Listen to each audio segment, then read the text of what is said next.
there's one face of depression that has to do with energy being bogged down.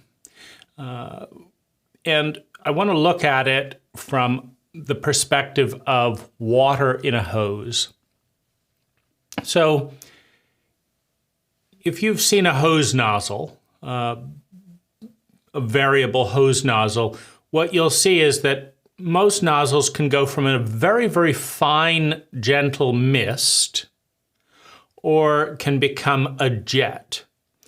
And if you really want to move forward, like if you're trying to clean something thoroughly and really wash away a lot of dirt, the jet is what you need in order to move, to create flow, basically. The mist just can create a mud pool. It doesn't move things along.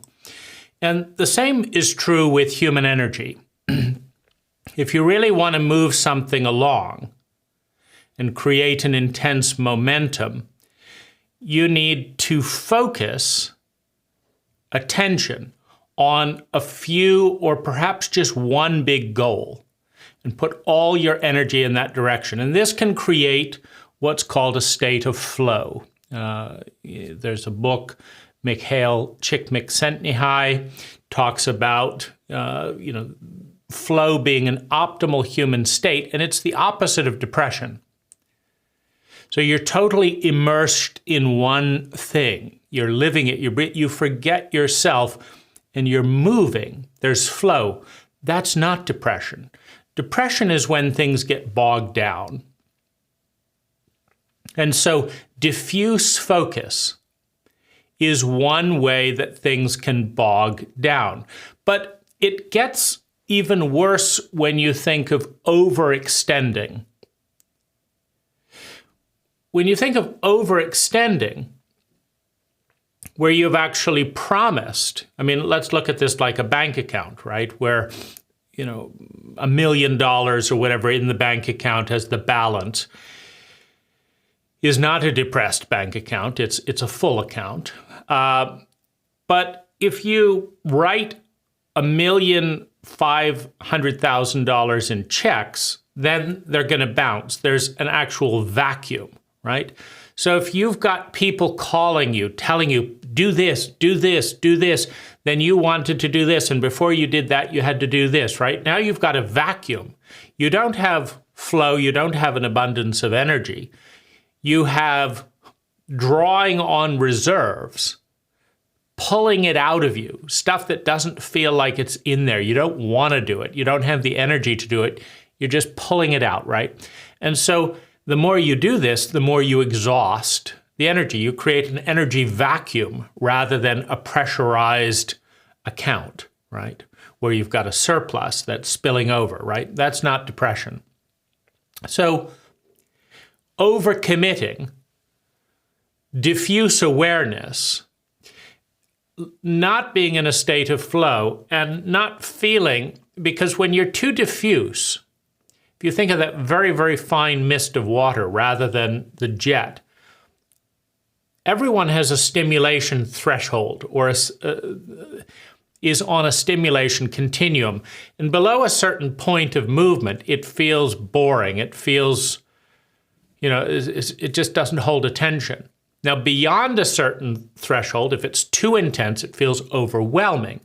But in the mid-zone, which is different for each person, it feels alive. It feels engaging, but not overwhelming. It's not depressing, but it's not overwhelming. It's engaging. And so, one aspect of depression, for example, is, you were humming along and then you got fired. And now you went from a comfortable, engaging level of stimulation to a void, right? So now there's a depression in drive, a depression in focus, right? So that's a phenomena. And so looking at energy, psychological, physical, financial energy in this paradigm can allow us to regulate two key things. One is how focused versus how diffuse. That's one kind of dimension on this continuum.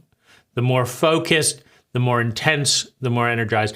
The other is how overextended versus underextended, meaning I'm going to do this for you, I'm going to do this for you, then you're going to call in and say, could you do this at the last minute? Then I've got things on my own. At a certain point on that continuum, we go into overextension. Overextension in our spending, overextension in how much we're trying to get done, overextension in our lack of sleep. We're overextending. And at a certain point, that creates exhaustion. It creates a vacuum. And as we fall into that exhaustion and into that vacuum, that's depression. And this is also where depression can be a self-preservation instinct. Like if you're continually consciously overextending yourself and you keep draining reserves, your body may just say, hey, wake up, fool. You're going to die. You're shortening the life, right? Calm down. And, when you're depressed, you do have the ability to slow down, begin to think, reflect, perhaps start building up some of those reserves again.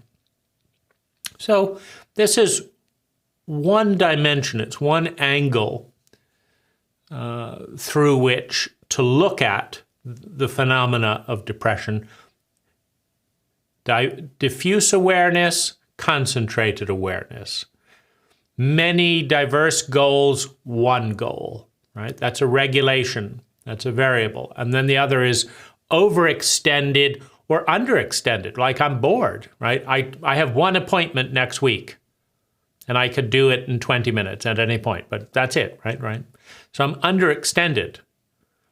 I'm bored, right? So I'm depressed because I'm bored, or I'm overextended, creating chronic, frenetic energy followed by collapse as I force myself to rest and catch up.